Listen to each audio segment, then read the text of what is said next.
Hi, everyone. My name is Pilar Mank. I am the president of the Colorado chapter.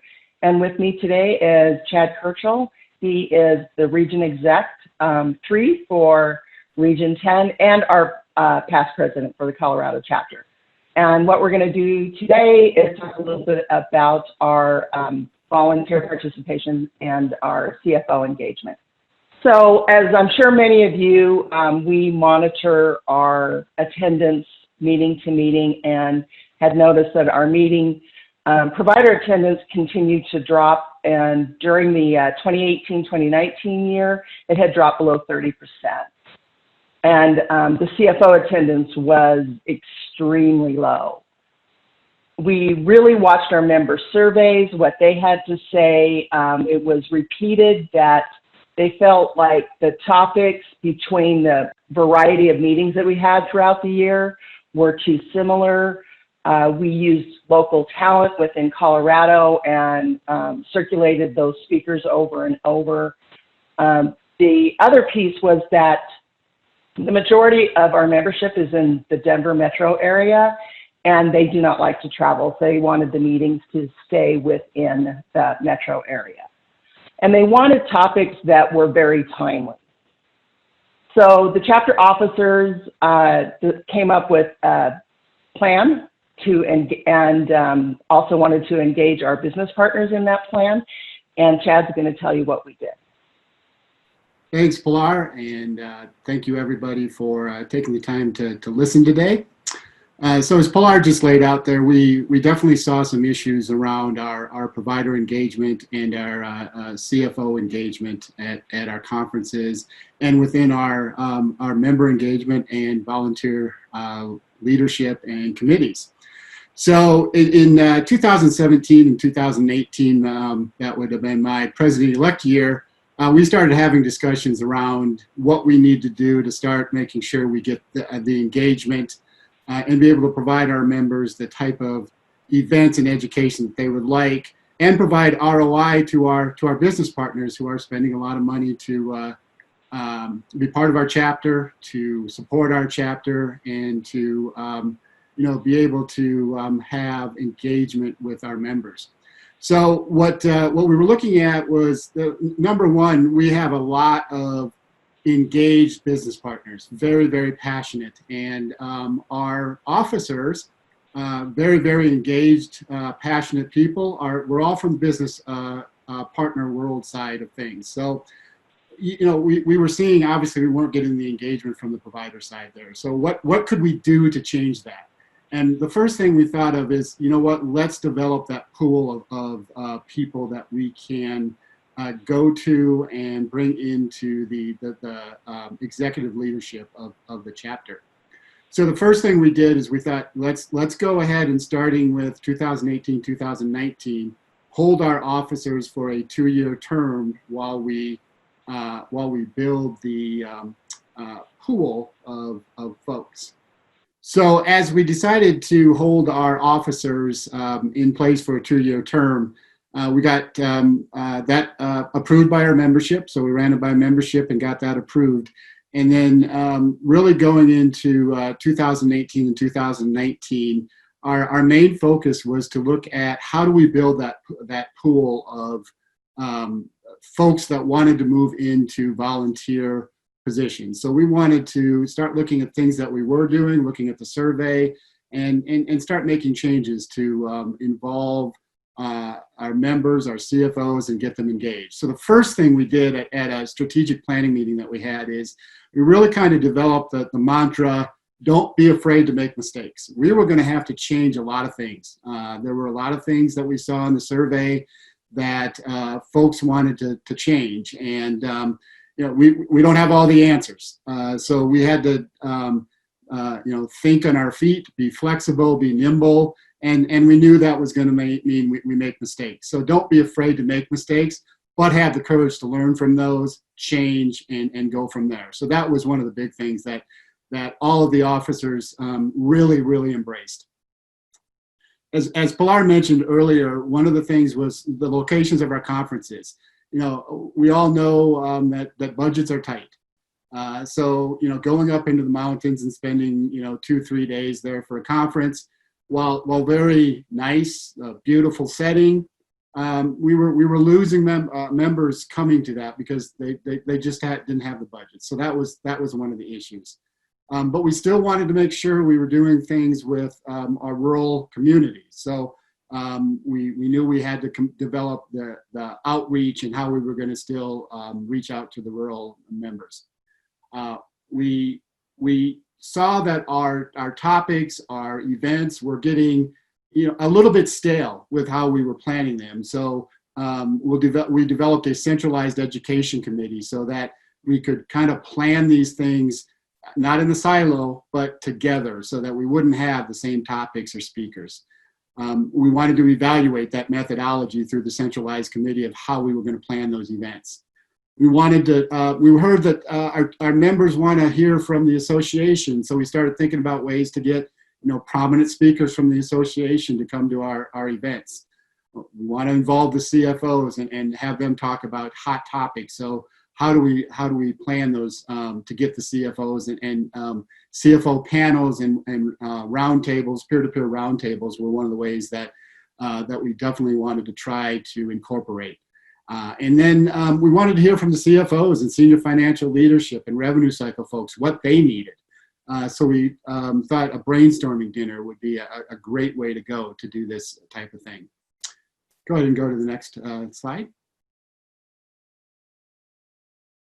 So some of the things that we started doing in 2018, 2019, based on that plan of how we were going to change things, is we radically changed our rural conference and made it a fall conference and changed the location of that.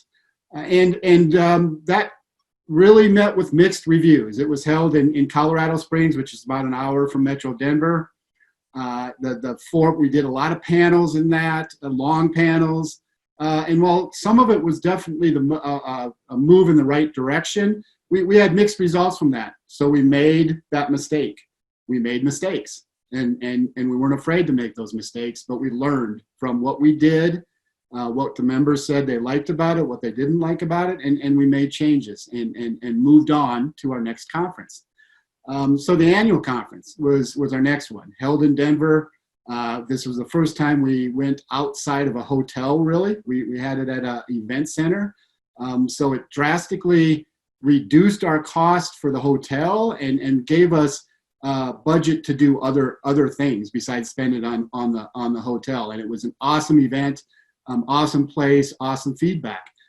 So that was a great move. And then the other things that we did is we started bringing in those prominent members from the association. We had Kevin Brennan there to keynote it and to moderate the CFO panel. We had a great CFO panel. We had a great revenue cycle panel. And we made sure the topics were what people wanted to hear. Instead of having those 90 minutes, which just seemed to be way too long, we limited those to an hour. So those were really kind of great feedback on those. And then the next thing we did is we incorporated the CFO brainstorming dinner. So we had a dinner there and had about 15 CFOs. We invited all the CFOs and were able to get about 15 of them to come to the dinner. And we sat around for 2 hours. The officers, the board, Kevin Brennan was part of that. We had a great dinner and a great discussion on what they want to see, topics they want to see, how they're going to see ROI and value to let their members come in and do the things that they want to do with our educational events. What did that do for a volunteer pool and our volunteer leadership? It was amazing. It was awesome. We got interest from a lot of folks that wanted to be, we were looking for an assistant treasurer. We actually had to hold interviews of 5 different people because we had 5 people that were interested in the assistant treasurer position. And we filled that with an individual from SCL, so from the provider side. And he's moving into our treasury position this year. We had 9 new providers that came in on our chairs and members of committees. We looked at our chair structure and knew we had to bring in new ideas for that. So Pilar came up with the brilliant idea of let's rotate those. Let's have a 2-year rotation there. So we're bringing in new folks. We're giving providers a chance to get in there, learn, understand, bring new ideas, be part of that chair structure. And then, as I mentioned, that centralized education committee really took off at this point. So going into 2019, 2020, so this was our second year of my presidency and the officers holding their 2-year term. We again made a big change to the fall conference. We brought that down to Metro Denver. Our attendance skyrocketed. We continued to do the CFO panel. Joe Pfeiffer was there, keynoted the conference and moderated the CFO panel. And again, just turned out to be a hit. Our provider participation went up to 40%. We had fallen down to below 30 on that. So just amazing turnout for that based on what we had been doing. Our annual conference this year, unfortunately, just like every other chapter, we had to cancel that due to COVID-19. But that doesn't mean we stopped with our ideas and how to evolve. Pilar and the executive team this year are going to be doing a lot of things, thinking outside of the box to keep it, virtually, to keep that involvement and that engagement and the things that we're doing continuing, whether that's through WebExes, virtual networking. We're thinking through a lot of different things. We're not just stopping because the pandemic has put a halt on getting together face to face. Obviously, we're looking at a lot of virtual things. Volunteer leadership, again, this year, we developed that pool. So we had 3 spots on our board to fill this year, 2 board members and our officer, the secretary track. We were able to fill one of those spots with a board member, and the secretary, one of those spots with a provider, and the secretary is a provider. So within our officer ranks, we've now got that provider representation that we wanted, and we've got a really good representation of that on the board.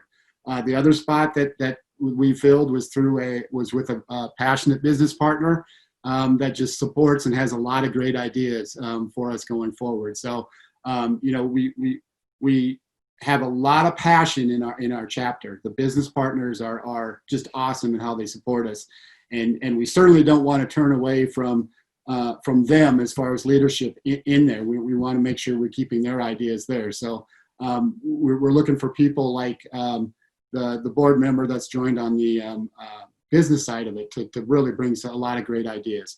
And then that centralized education committee, that's just really taken off. We're getting topics put together. We're getting speakers put together. We were planning, and we're going to continue to plan, but we were planning our conferences in a integrated approach instead of siloed. So we're going to continue doing that in different ways that Pilar and team will be working on. So with that kind of summarizes what we were looking at and the changes we made. And then Pilar will kind of take this home with where we're at now. Thanks, Chad. So as Chad had mentioned, with the renewal of providers in there and getting CFOs involved, we reached out to a couple of past presidents that were CFOs and asked them to join. They actually stepped into some board positions and have been an integral part of helping us plan education that the CFOs are interested in themselves and what they would be willing to send their staff to. The other piece of it involving with the CFOs is